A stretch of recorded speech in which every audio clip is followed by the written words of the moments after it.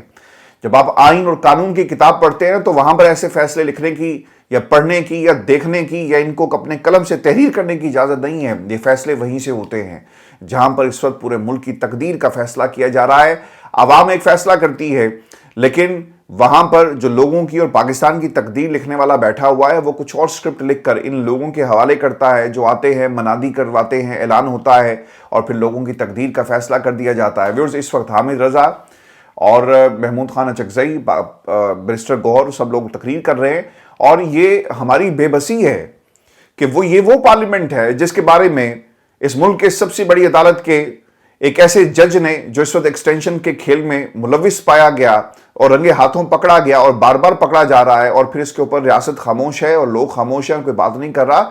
اس نے اسی فلور پر کھڑے ہو کر کہا کہ پارلیمنٹ سپریم ہے. وہ اپنی کرسی پر بیٹھتا ہے تو اسے پارلیمنٹ کی توقیر یاد آتی ہے، لیکن آج کوئی عدالت نہیں کھلی اور کسی دوسرے کیس میں قاضی فائز عیسیٰ نے یہ بھی نہیں کہا کہ جو کچھ پارلیمنٹ میں ہوا نہیں ہونا چاہیے تھا. آج اگر لوگ وہاں سے واک آؤٹ کرتے ہیں تو سرکار اس کی وجہ ہے. یہ نہ ہو کہ سارے کے سارا فل کورٹ جو ہے واک آؤٹ کر جائے اور آپ اکیلے رہ جائیں. آج پاکستان میں جس جج نے یہ کہا کہ پارلیمنٹ سپریم ہے تو سپریم عدالت کی سپریم بلڈنگ میں اور جو سپریم لوگ تھے انہوں کے خلاف کیا کام ہوا؟ آج پاکستان کی عدالتیں یہ سوال کر رہی ہیں. لیکن سوال یہ بھی ہے کہ ماسک والے کون تھے، ان کے بارے میں کون پتہ کروائے گا؟ جب سوال کیا جاتا ہے اور جب لوگوں کو اٹھانے آتے ہیں تو پوچھا جاتا ہے کہ سر کوئی آپ ہیں کون، ایف آئی آر دکھا دے، تو کہا جاتا ہے سر آپ کو پتہ ہی ہے نا، تو قوم کو بھی بتا دیں کہ یہ لوگ کون ہیں. اور ایاز صادق صاحب نے جو کمیٹی اور جو جتنا بھی کچھ کیا، لوگ اس پہ نعرے مارے. لیکن میرا ایک سوال ہے کہ جب تک ایاز صادق صاحب ان ماسک والوں کو نہیں پکڑتے، یہی سوال ہے نا کہ اس ملک کے اندر جو نظر نہیں آتا وہ ہر طرف نظر آ رہا ہے اور وہ کیوں پکڑا نہیں جاتا؟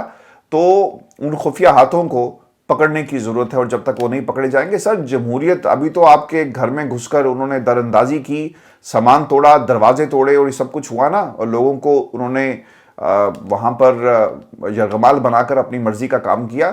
ابھی تو بہت سارے لوگوں کی باری آئی. آپ نے راستے کھول دیے. کل کو جب پاکستان تحریک انصاف کی حکومت آئے گی اور آئے گی اور ضرور آئے گی، اور پھر جس طرح آئے گی پھر آپ نہیں آئیں گے اور پھر آپ کے بھی جو سارے کے سارے یہ واقعات اس وقت ہو رہے ہیں، جو کچھ آپ کے ساتھ ہوگا وہ رپورٹ بھی نہیں ہوگا اور پھر آپ نے پاکستان کی میڈیا سے بھی گلہ کرنا ہے، سب لوگوں سے گلہ کرنا ہے. ہم آپ کو یاد کروائیں گے، آپ کی آواز ضرور بنیں گے، کیونکہ ظلم کسی کے ساتھ بھی ہو، ظلم ہے، ظلم نہیں ہونا چاہتا، لیکن یہ وقت آپ کو ضرور جو ہے وہ یاد کروایا جائے گا. میں ویورز آپ کو یہ خبر یہ بھی دے دوں کہ خان صاحب نے نا دنیا کو ہر طرح سے حیران کیا ہے. خان صاحب کرکٹ میں تھے، حیران کرتے ہیں. خان صاحب کا ایکشن صحیح نہیں تھا، انہیں کہا گیا کہ آپ بولر نہیں بن سکتے، انہوں نے بولر بن کے دکھایا اور فاسٹ بولر بن کے دکھایا. انہیں کہا کرکٹ نہیں کھیل سکتے، انہوں نے کرکٹ کھیل کے دکھائی. انہیں کہا گیا کہ یہ پاکستان کا کپتان نہیں بن سکتا، انہوں نے کپتان بن کے پاکستان کی کرکٹ کا نقشہ بدل دیا. سب کچھ عمران خان نے آپ کو کر کے حیران کر دیا. اور پھر جو پریکٹس کی ایک سٹوری میں نے آپ کو سنائی تھی نا کہ جب انہیں بتایا گیا کہ یہ کرکٹر نہیں بن سکتا اور بولر نہیں بنے گا، تو انہوں نے نا ایک وکٹ زمان پاک کے ساتھ ہی ایک جگہ ہے جہاں پہ وہ روزانہ پریکٹس کرتے، بچے انہیں کھلاتے نہیں تھے. تو پھر آخرکار تاریخ نے دیکھا کہ وہ one of the greatest all rounders بن کر سامنے آئے. خان صاحب جب کوئی بات سوچ لیتے ہیں نا تو وہ کر کے دکھاتے ہیں، اور میرا خیال ہے کہ یہ ہر انسان کو اپنی زندگی کے اندر ایک مشن جو ہے وہ ضرور بنانا چاہیے. اب ایک اور حیران کن کام انہوں نے کیا اور یہ حیران کن کام جی، ایک سال میں 250 کتابیں، یہ ایک نیا ریکارڈ ہے۔ عمران خان سے جیل میں سیاسی گفتگو کی اجازت نہ دینے کے حوالے سے جی کیس کی سماعت ہوئی ہے، اور سماعت سردار اعجاز اسحاق صاحب جو ہے وہ کر رہے ہیں، اور ان کے لیے بھی دعا کیجیے گا، یہ جو جج صاحب ہیں، اسی لیے کیونکہ یہ بہت کم لوگ رہ گئے یا تو جو واک آؤٹ کرتے ہیں یا پھر انصاف کے ساتھ کھڑے ہیں، کیونکہ یہاں پر ایکسٹینشن کا کھیل شروع ہو گیا۔ لوگوں کے حقوق سلب کر کے، لوگوں کی ماؤں بہنوں بیٹیوں کو اٹھا کر کوئی ایکسٹینشن لے گا تو تاریخ اسے معاف کرے گی؟ کبھی نہیں کرے گی۔ جس ایم این اے کو اٹھایا گیا، اس کے بچے، اس کی بیوی، بیٹی، بہن، یار یہ کون سا ملک ہے؟ ایسا تو شاید ہلاکو خان اور چنگیز خان کے زمانے میں ہوتا ہوگا۔ ہم آج 2024 میں جی رہے ہیں، اور آج پاکستان جہاں پہ جمہوریت کا ایک ایسا سٹیج شو ہے جس میں کرداروں کی انٹری ہوتی ہے، وہ اپنا رول ادا کرتے ہیں اسکرپٹ کے مطابق، اسکرپٹ رائٹر لکھ رہا ہے اور وہ چلا جاتا ہے۔ اس ملک کے اندر جب تک رول آف لا نہیں ہوگا، اور قاضی صاحب 3 سال کی ایکسٹینشن کو دیکھیں گے یا پھر آپ کے اوپر جو تا قیامت جو سوال آپ کی ذات کے ساتھ آپ جڑ جائیں گے، ان سوالوں کو دیکھیں گے اور لوگوں کو انصاف دیں گے۔ آپ کہتے ہیں نا کہ مجھے پتا نہیں کیا ہو رہا ہے، میں نے کبھی ایسی بات نہیں کی، اور جس کیس کی بات اس پہ کرے، اور آپ نے اپنے کیسز کے اندر پاکستان تحریک انصاف کا بار بار ذکر کیا، آج کیوں نہیں کرتے؟ اور کیوں جب تک آئینی ترمیم سے پہلے یہ مخصوص رشستوں کے کیس کا فیصلہ نہیں ہو جاتا، اس قانون کی، اس آئین میں ترمیم کی کیا حیثیت ہوگی؟ اس سوال کا بھی آپ کو جواب دینا پڑے گا۔ علی ظفر صاحب عدالت میں پیش ہوئے اور انہوں نے کہا کہ منگل اور جمعرات کو 2 دن ہیں جی خان صاحب سے ملاقات کے۔ ایک چھوٹا سا کمرہ ہے جہاں پہ یہ میٹنگ کروائی جاتی ہے، اور عدالت اگر لوکل کمیشن بنا دے تو شاید یہ معاملہ آسان ہو جائے، جو آپ کو آ کر رپورٹ دے کہ کن حالات کے اندر میٹنگ کروائی گئی۔ جیلر جی اس کے اوپر بیان دیا کہ عدالت کے آرڈر پر مکمل عمل ہو رہا ہے، لوکل کمیشن بھی قائم ہے۔ اس پر جسٹس سردار اعجاز نے کہا کہ لوکل کمیشن الگ کیس ہے، وہ تو انصاف تک رسائی آپ کی یقینی بنانی ہے۔ یعنی 3 لوگ، آپ کو یاد ہوگا جسٹس سردار اعجاز صاحب کی طرف سے ایک حکم آیا کہ آپ لگائیں، اور جو رپورٹ دیں گے کہ اندر کتنے وکیل جا رہے ہیں، ان کے اسسٹنٹ بھی جائیں گے، اگر 900 وکیل بھی جانا چاہیں تو ان کو جانے دیا جائے گا، اور انصاف تک رسائی کو آپ نے یقینی بنانا ہے، اور یہ ملاقات کا کیس ہے، اسے آپ اس کے ساتھ کنفیوز مت کریں۔ اس پر جیلر صاحب چونکہ تیاری کروا کے ان کو بھیجا گیا تھا، تو انہوں نے جواب دیا کہ عدالت ہمیں کلیئر آرڈر کر دے، ہمیں کنفیوژن رہتی ہے، کبھی ایک لسٹ اتنی ہے کہ کبھی دوسری لسٹ، یعنی ایک لسٹ آئی پھر دوسری لسٹ آ گئی، تو ہم نے کس لسٹ کے اوپر عمل درآمد کرنا ہے۔ سپرنٹینڈنٹ اڈیالہ جیل کا بیان، اور عمران خان کو ایک جیل میں ایک سال میں 250 کتابیں فراہم کی گئی۔ جج صاحب نے جیلر کو ہدایت کی کہ عمران خان سے جیل میں منگل اور جمعرات کو کون کون سے لوگ ملاقات کرنے آتے ہیں، یہ فہرست عمران خان خود دیں گے، اور اسی کے مطابق ملاقات جو ہے وہ کرائی جائے۔ اہم ریمارکس ہیں، اور یہ بہت ہی امپورٹنٹ اس لیے بھی ہیں کیونکہ گورے کا جو قانون تھا وہ آج 2024 میں کیسے لاگو ہوگا۔ اہم ریمارکس کہ گورے نے جیل کا قانون سن 1900 میں بنایا، یعنی آج سے تقریباً 124 سال پہلے۔ جیل ریاست کے اندر ایک ریاست بنائی گئی، بہترین انداز میں ہر ایک چیز کو مد نظر رکھ کر امیزنگ قانون بنایا گیا تھا، لیکن سیاسی گفتگو سے منع کیا گیا۔ چونکہ گورے نے قانون بنایا تھا تو ان کے لیے سیاسی گفتگو سے پرہیز ہی ضروری تھا، لیکن بدقسمتی سے ہم نے اب تک اس قانون کو تبدیل نہیں کیا۔ گورے کو تکلیف یہ تھی نا کہ اگر سیاست پہ بات ہوگی 1857 کی جنگ آزادی، اور اس سے پہلے جب ایسٹ انڈیا کمپنی بنی، انہوں نے کس طرح سوداگر بن کر ہمارے اس خطے کے اوپر حکمرانی کی۔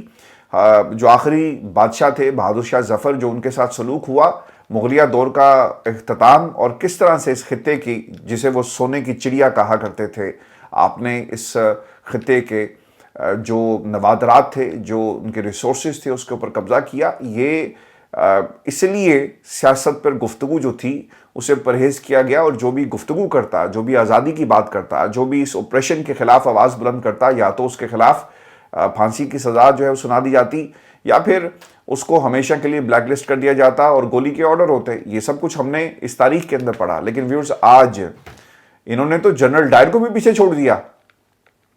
اور کیسے پیچھے چھوڑا؟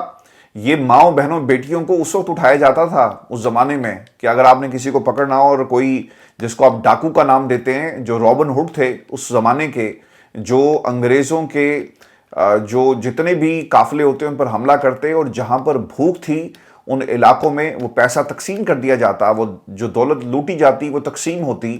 یہ ان کے خلاف اس قانون کو اور اس طرح کے حربوں کو استعمال کیا گیا کہ اگر آپ نے تحریک آزادی کے کسی اہم